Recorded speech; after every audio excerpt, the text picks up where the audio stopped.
Good morning and welcome, friends. Today we gather here for the commemorative meeting of in celebration of H.P.B's life and work. Every year, students, associates all over the world gather together for this special occasion. So her life and work takes a deeper meaning in these days that we gather to not just honor her life and work, but rededicate ourselves to the commitment that we have taken unto ourselves in promulgating that old wisdom religion that she brought, which is the permanent record of the human race from its beginnings to the present time. That evolutionary process then is recorded by the fraternity calling themselves masters or mahatmas, and all of the details of our progression is recorded. H.P.B in the 1900s became the bridge between the Himalayan Brotherhood, the fraternity that sent this message out into the world, and to this day she remains that teacher.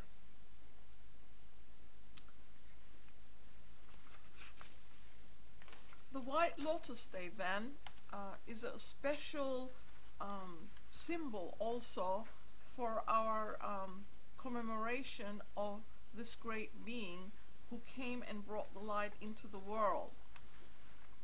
As the White Lotus plant struggles in the mud, the roots in the mud, so human nature is also struggling in the mud, meaning material or substance. And then we have the stem growing and putting itself out of that mud into the air, and we can correlate that to the astral light, which is the soul life of the human being, and then that blooms with this divine wisdom at its corner, helping it move along into the spiritual world, and then the bud or the flower opens so that human soul, when it associates itself with its higher aspect, it then achieves this divine union with its higher self. So the knowledge that she brought into the world was about who man stands to be, where he has been, where he is going, and what is the highest achievable possible result. And she always said, do not follow me, follow the path I show, that of the masters. So this philosophy then that came into the world is the wisdom of the ages. It has always been in the world, even though it is camouflaged under symbol and glyph, but it's there. So this fellowship then evokes union, which is at the root of brotherhood, and we, through this work, through our rededication every year, promulgate the pure teachings that was brought forth. And as said, we are all over the world, and our sister lodge sent us a message from India. And they're holding this special meeting on May 3, on Sunday at 6:15 p.m. And with these words, they end their message. And I'll read the sentence. We are remembering the real H.P.B and her message, and determining to emulate her devotion to the work and to the masters, so that, as Walt Whitman puts it, we, few equals in different lands, can saturate time and eras, that the men and women of races, ages to come, may prove brethren and lovers as we are. So then Theosophical students all over the world are promoting that unity, that brotherhood, especially today. So when we come together to celebrate this event, we are in a sacred space because we come in contact with that wisdom religion, which is the birthright of every human soul. Today's program then will have 3 readings, which was her own suggestion, from Bhagavad-Gita, Voice of the Silence, and Light of Asia, with a biographical talk following it, and at the close of it we will have closing remarks and renewal of fellowship.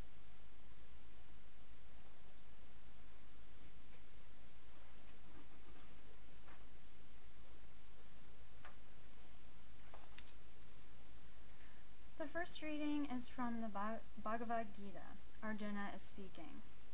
What, O Keshava, is the description of that wise and devoted man who is fixed in contemplation and confirmed in spiritual knowledge?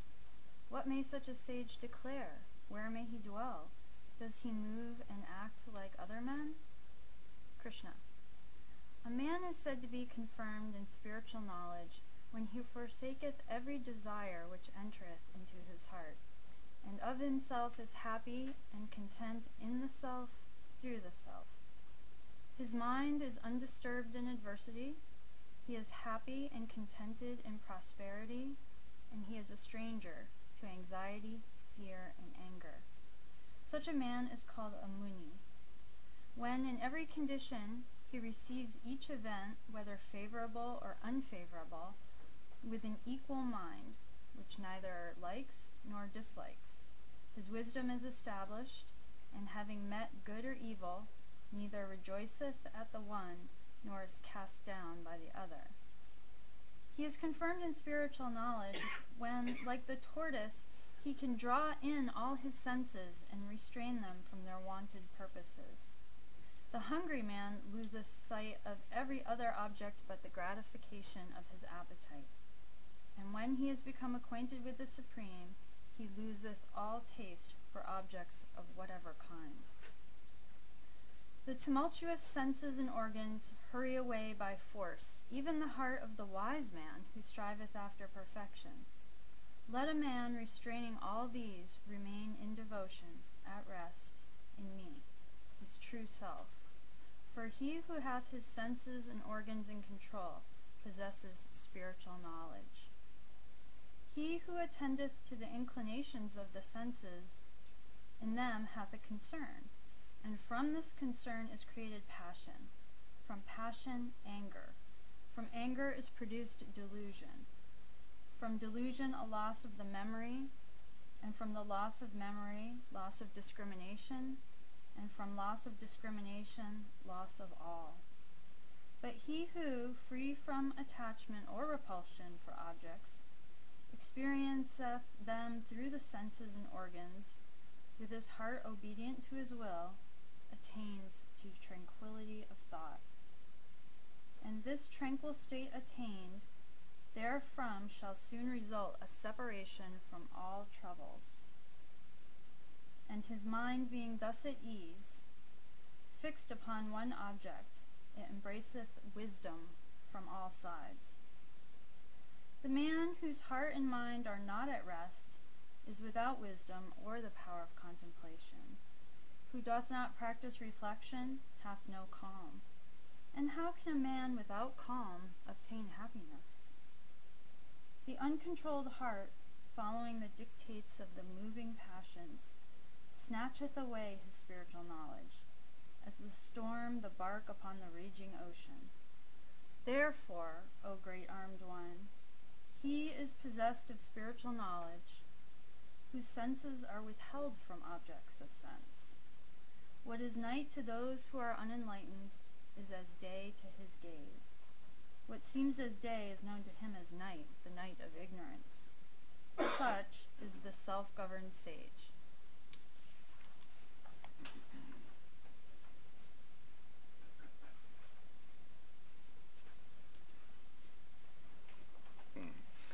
second reading comes from the voice of the silence. Arhans and sages of the boundless vision are rare, as is the blossom of the Udamar tree.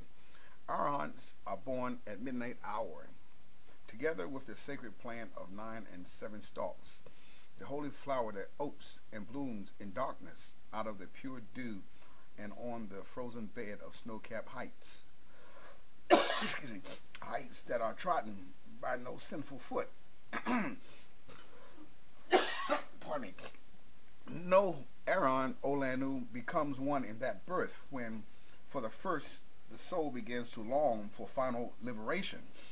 Yet thou, O thou ancient one, no warrior voluntarily fight in the fierce strife between the living and the dead. Not one recruit can ever be refused the right to enter on the path that leads towards the field of battle. For either he shall win or he shall fail. Yea, if he conquers, nirvana shall be his. Before he casts his shadow off his mortal coil, that pregnant cause of anguish and illimitable pain, in him will men a great and holy Buddha honor. And if he fails, even then he does not fail in vain. The enemies he slew in the last battle will not return to life in the next birth that will be his. But if thou wouldest nirvana reach, or cast the prize away, let not the fruit of action and inaction be thy motive, thou, O dauntless heart. Know that the bodhisattva who liberation changes for renunciation to don the miseries of secret life is called thrice honored, O thou candidate for woe throughout the cycles. The path is one disciple, yet in the end twofold. Marked are its stages by 4 and 7 portals. At one end, bliss immediate, at the other, bliss deferred. Both are merit, the reward, the choice is thine. The one becomes the two, the open and the secret. The first leadeth to the goal, the second to self-immolation. When to the permanent is sacrificed the mutable, the prize is thine. The drop returneth whence it came. The open path leads to the chainless change, nirvana, the glorious state of absoluteness, the bliss past human thought. Thus, the first path is liberation, but the second path is renunciation, and therefore called the path of woe. The secret path leads the arhat to mental woe, unspeakable woe for the living dead, and helpless pity for the men of karmic sorrow. The fruit of karma sages dare not steal. But it is written, teach to eschew all causes, the ripple of effect, as the great tidal wave thou shalt let run its course. The open way, no sooner hast thou reached its goal, will lead thee to reject the bodhisattva body and make thee enter the thrice glorious path of Dhammakaya, which is oblivion of the world and men forever. The secret way leads to paranirvanic bliss, but at the close of kalpas without number, nirvana's gain and loss from boundless pity and compassion for the world of deluded mortals. But it is said, the last shall be the greatest. Samyak Sambuddha, the teacher of perfection, gave up his self for the salvation of the world by stopping at the threshold of nirvana, the pure state. Thou hast the knowledge now coming concerning the two ways. Thy time will come for choice, O thou of eager soul. When thou hast reached the end and passed the 7 portals, thy mind is clear. No more thou art entangled in delusive thoughts, for thou hast learned all. Unveiled stands truth and looks thee sternly in the face. She says, sweet are the fruits and liberation for the sake of self, but sweeter still the fruits of long and bitter duty, aye, renunciation for the sake of others, of suffering fellow men. He who becomes a Prakyakya Buddha makes his obedience but to himself. The bodhisattva who has won the battle, who holds the prize within his palm, yet says in his divine compassion, for others' sake this divine reward I yield, accomplishes the greater renunciation. A savior of the world is he.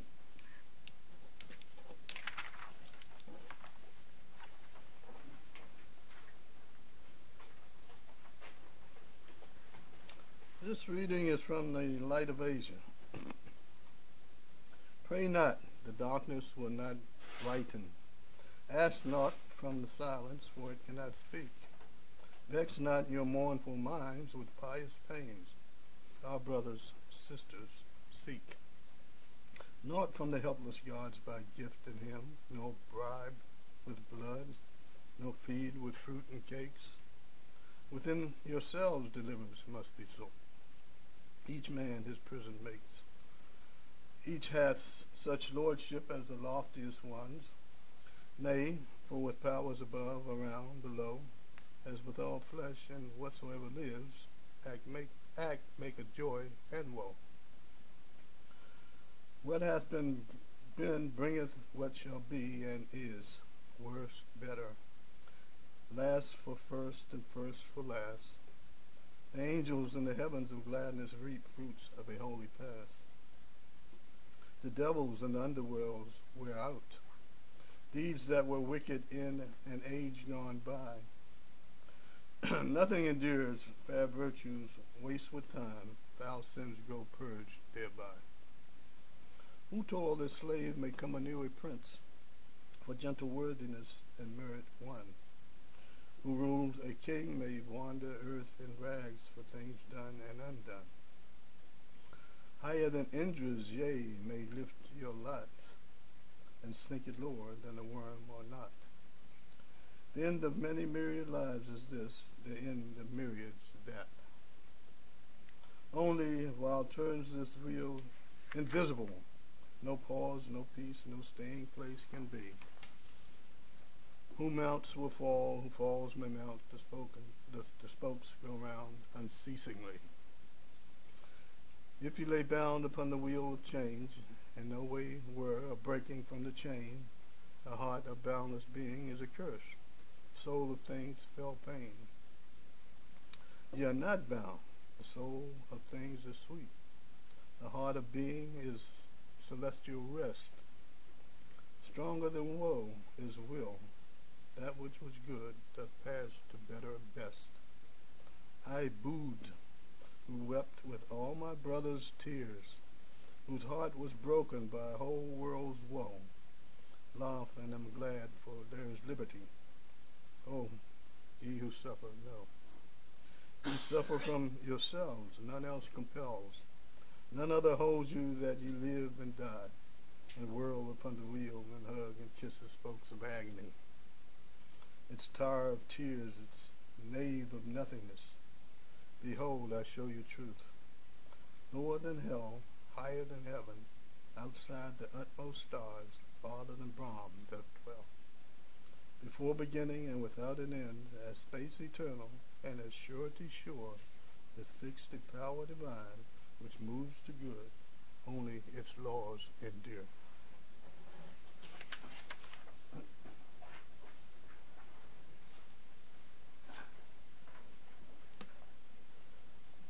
Elena Petrovna Blavatsky, Russian noblewoman, also known as a lion-hearted esoteric she, passed away May 8, 1891, as indicated by previous speakers.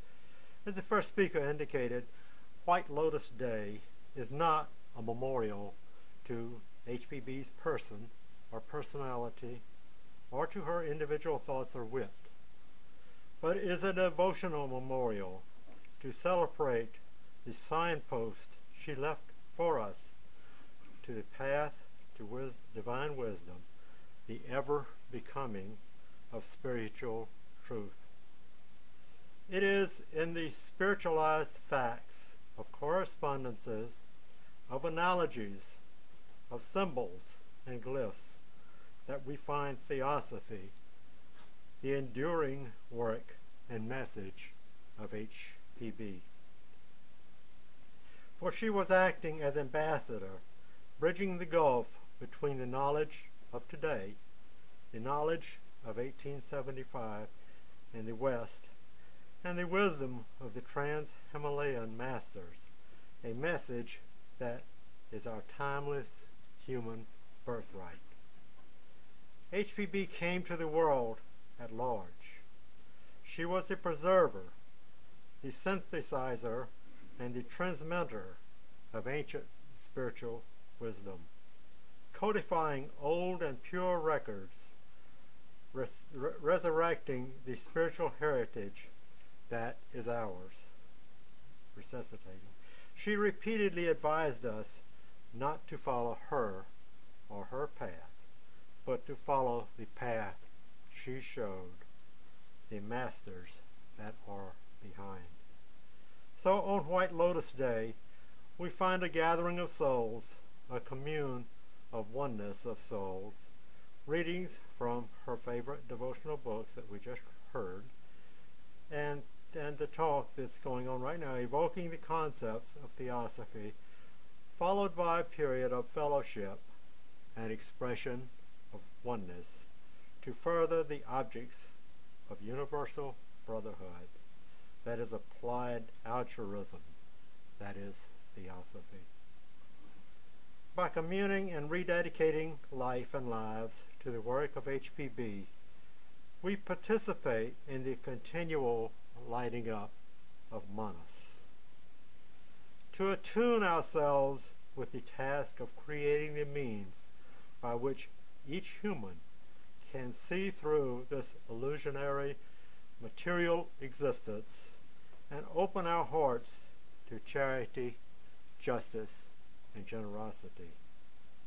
Through self-education and self-efforts, we create our own path that follows the path that she showed to the state that she modeled. It is fitting that we call this day White Lotus Day, as the lotus is a highly significant symbol, as the first speaker indicated. It is the flower sacred to nature and her gods.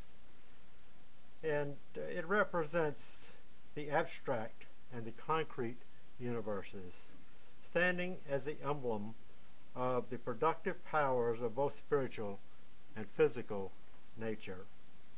The seeds of the lotus contain, even before they germinate, perfectly formed leaves, the miniature shapes of the plants they will become. Nature thus giving us a specimen of the pre-formation of its production. The lotus signifies the emanation of the objective form from the subjective, design ideation passing from the abstract into the concrete or visible form. Through analogy and correspondence, we can use the symbol of the lotus in H.P.B's other illustrations to see that everything from the cosmos to man and everything around us was rooted in the divine spark from the one all. Gradually passing through the spiritual world, materializing from primordial matter, and differentiating into numerous forms. Man, the most developed form on earth, was rooted into the muck-yuck of matter for experience in an uplifting of the various kingdoms of nature. Man was nourished and pushed forward by the natural impulse of nature until the lighting of mind occurred, and man was ready to use his own self-induced and self-devised efforts to develop his inner psychic feeling nature, as he was nourished by the yet misty illusions of life in the material world, and finally make his way to the surface of the pond, connected with the sun, and unfold from within outward his highly spiritual nature, the beautiful flower that he is. Connected with the lotus symbol, you have the theosophical path laid out by H.P.B to guide our development through this elusive world and beyond. As spiritual entities, we maximize our eternal internal potential to learn and grow through the astral plane, as pointed out in the Light of Asia and signposts left by H.P.B to guide us through the muck-yuck and to point out the way for others. We need not get diverted by the false and fanciful stops and starts we encounter in a world that seems to be filled with self-styled spiritual leaders, modern life coaches, and the like.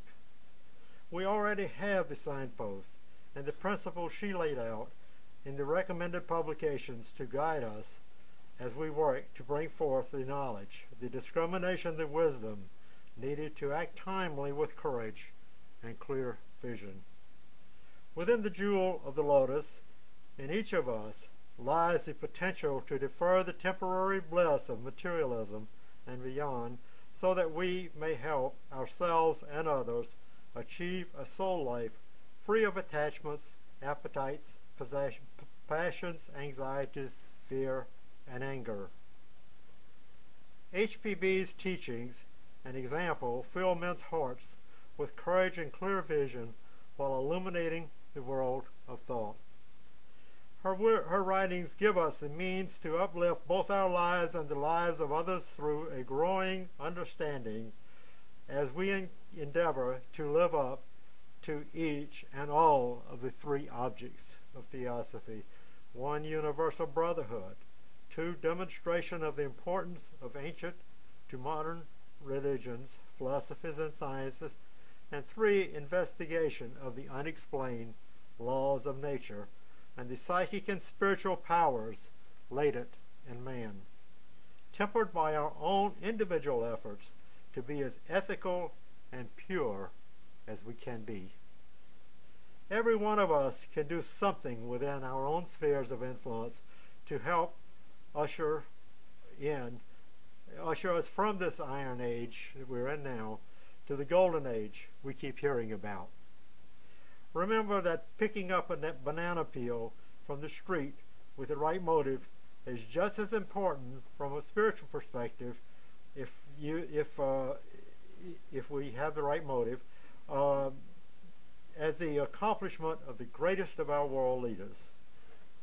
And Theosophy encourages us to be all that we can be, a world leader or the best garbage collector there ever was. There are we in truly understanding that we are eternal souls. Where are we in this process?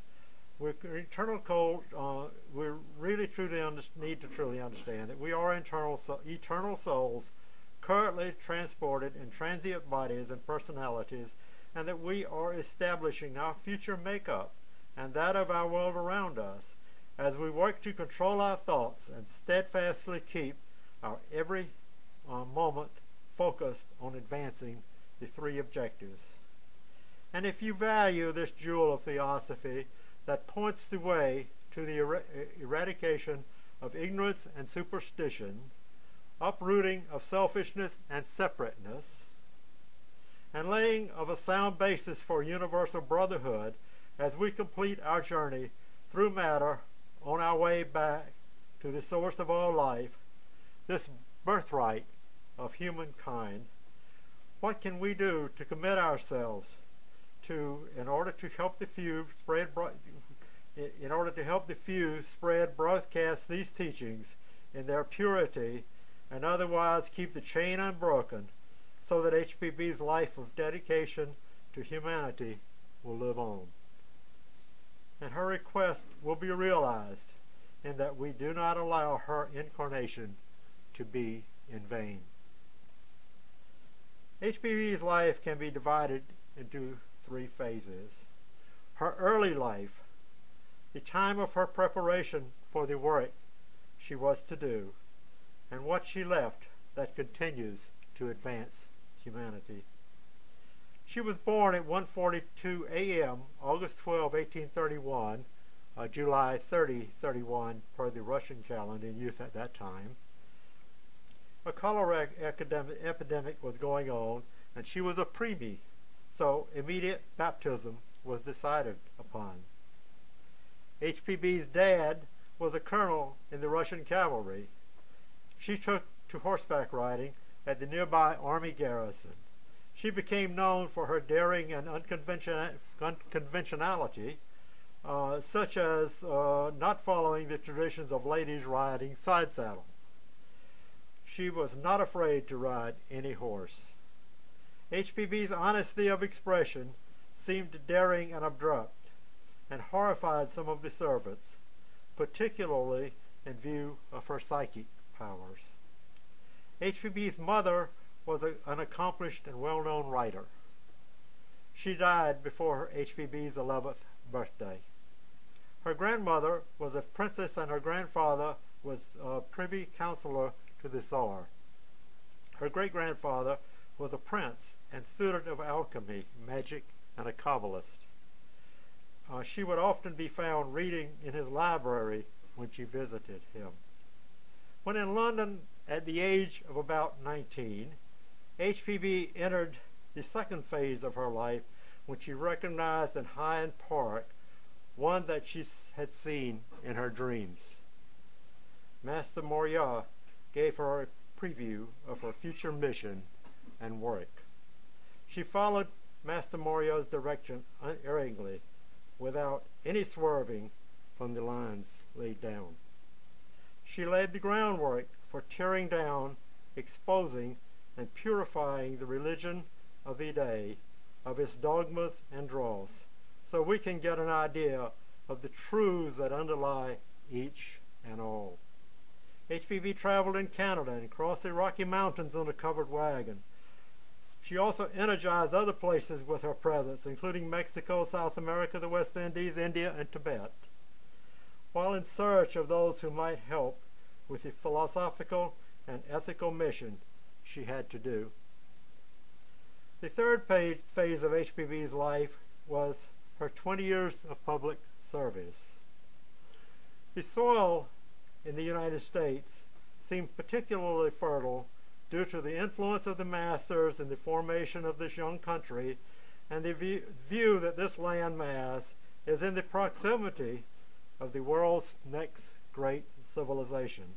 So in 1873, H.P.B. was directed to come over and break through the dogmatism and materialism of Western science and religion, to confirm the reality of the spiritualism that had started in the various parts of the world, but correct the mistakes in the theory.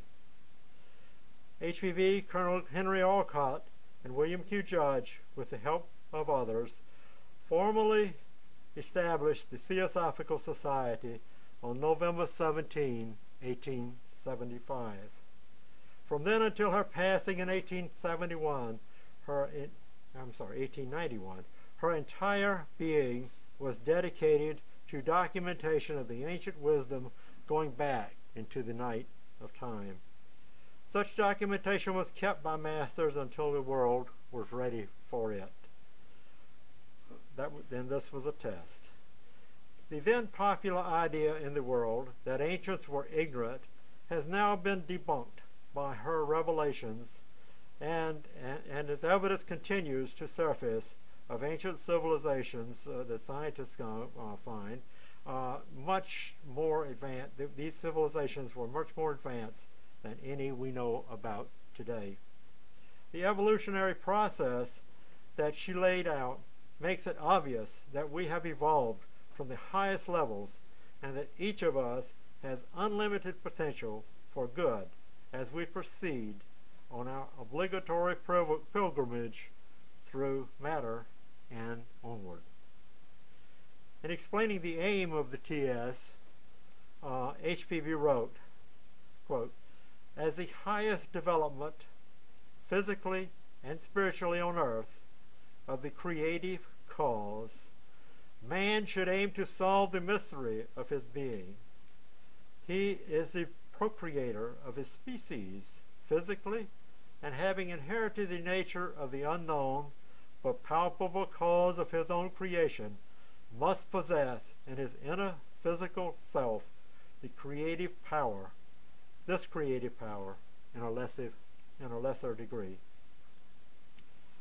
During 1876 and 1877, H.P.B. held open house every evening, and it was attended by many prominent persons of her day. The discussions were lively and sometimes lasted until early morning. Her work was prompted it has prompted a big change in thinking and more compassion towards society and the creatures of the world around us. It has influenced many minds like Thomas Edison, an early member of the Theosophical Society, Dr. Albert Einstein, who kept a copy of the Secret Doctrine on his desk for ready reference, Frank Baum, author of the very theosophical story of The Wizard of Oz, written for children but used in many ways, such as training of managers. This student was in a seminar about that. Mahatma Gandhi was another one that was influenced by her. Motilal Nehru, B.P. Wadia, who was a labor reformer, philosopher, and founder of the Indian Institute of World Culture. But at the time of H.P.B., a body of literature was needed to accomplish the aim of Theosophy, so H.P.B. set out toward this end. Her first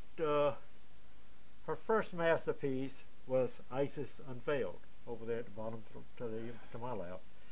Written in English by one whose exposure to the English language was limited, very limited at the time. She wrote that Isis Unveiled contains a mass of original and never hitherto divulged information on occult subjects, neither ideas nor teachings are mine, she said. Every word of information found in this work or in my later writings comes from the teachings of our Eastern masters, and many a passage of these works has been written by me under their direction. Mr. Judge noted that Isis Unveiled attracted wide attention, and all the New York papers reviewed it, each saying that it exhibited immense research. The strange part, he said, and others said too, of this is, as I and many others can testify, including Professor Corson, I think, who's in this book right here on H.P.B.,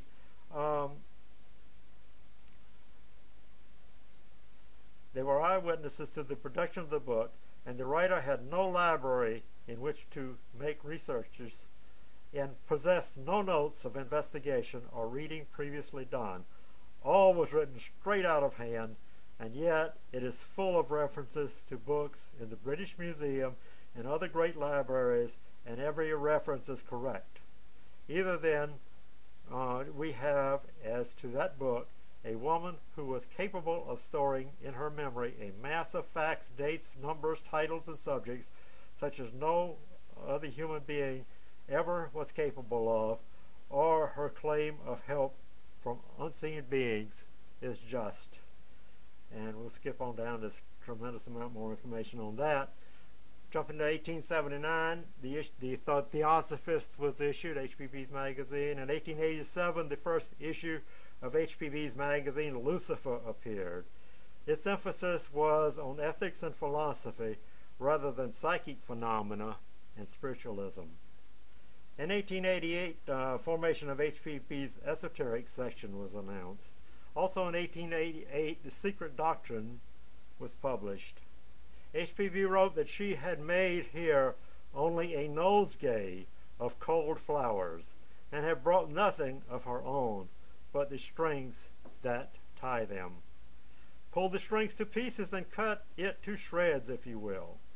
As to the nosegay of facts, you will never be able to make away with these. You can either ignore them or ignore no more. So, in our modern world, where we are surrounded by the echoes of Blavatsky and the ripple effects in the arts, the sciences and psychology, public domain, and self-styled spiritual teachers, we have a reminder that we can use the original teachings to reach the pure and true teacher. A long line of such teachers exists, known as the Guru Parapara chain. Each of them is a pupil, a mighty Lord. This gives us a glimpse of our potential should we dare to respectfully follow in the footsteps of our predecessors, take hold of our birthright, and direct all that is within us to dedicate every moment to unfolding from within outward to blossom forth the gods that we already are. Within H.P.B's 5 messages to the annual convention of American Theosophists is wise counsel, encouragement, and reminders of the essential purpose and objective of the Theosophical Society and her hopes for the future. The Key to Theosophy, published in 1889, H.P.B said she subtitled it "A Clear Exposition of the Ethics, Science, and Philosophy for the Study of which the Theosophical Society has been founded." So the second edition of the Key, published in 1890, adds a 60-page glossary. In 1889, H.P.B wrote her last book, The Voice of the Silence, one of our 3 devotional books. This is by Mr. Judge, and this is by Sir Edwin Arnold. This devotional book is dedicated to the few, to those who desire to make Theosophy a living power in their lives. So in line with the first objective of the TS, to form the nucleus of universal brotherhood, in July 1889, H.P.B was asked to open a club in a poor section of London for working women. The transactions of the Blavatsky Lodge were compiled and issued during 1890 and 1891. Well, that's the key to Theosophy there. The transactions are back here somewhere. In 2014, the Theosophy Company published a wonderfully enlightening book titled The Secret Doctrine Dialogues from notes of meetings where H.P.B talked with her students.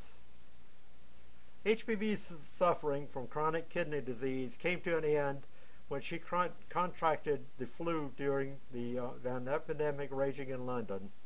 After a few days of illness, she left her 59-year-old body again on May 8, 1891, in the presence of several friends. If you're doing the math, that was a mere 15 or so years after she started to write all the aforementioned publications and influence Theosophy in the world. So her last words were, "Keep the link unbroken. Let not my last incarnation be a failure." So H.P.B left us tremendous guideposts so we don't have to fall victim of the trappings of spiritual leaders and life coaches in the world. So we have that aid in the teachings of Theosophy that H.P.B gathered together. It has also been known since ancient times that the only safe way was to prepare oneself very well and become worthy of the science of the soul, and to sit, in order to sit at the feet of the great ones. In applying the Upanishads and the Gita, we must rise to leave sin behind and awake from the dreams of fancy and make-believe before the teacher appears.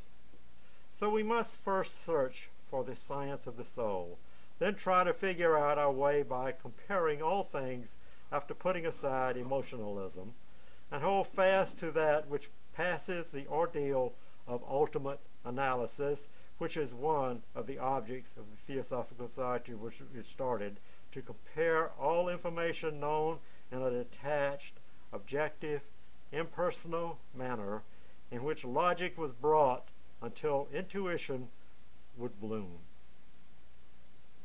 Each mind should test truth of soul science and its basic principles before it is accepted. Each heart should feel the depth of the nobility of those teachings. The teachings are the vestures of our teachers. B.P. Wadia wrote that an impartial and impersonal and system of thought, that she left to us, not with the desire either to prove that she is right